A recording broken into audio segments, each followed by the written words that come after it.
Hi friends, మన నుదిటి రాత బ్రహ్మదేవుడు రాస్తాడు, కానీ మన అదృష్ట రాత మానవులే రాస్తారు.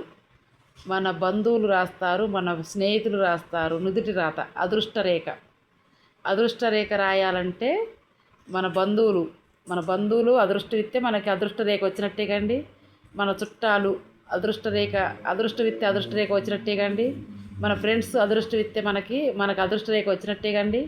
అందుకనే తలరాత బ్రహ్మదేవుడు రాస్తాడు, అదృష్ట రేఖ మన స్నేహితులు, మన బంధువులు, మన చుట్టాలు రాస్తారు. నాకు ఇప్పుడే అర్థమైందండి. దీన్ని బట్టి మీకు ఏమర్థమైందో మీరు కామెంట్లో రాయండి.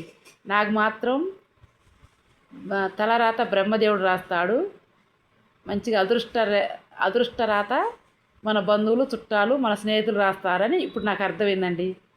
ఎందుకు ఇలా అన్నానో కొంచెం బాధల్లో ఉన్నాను కాబట్టి ఈ డైలాగ్ వచ్చింది.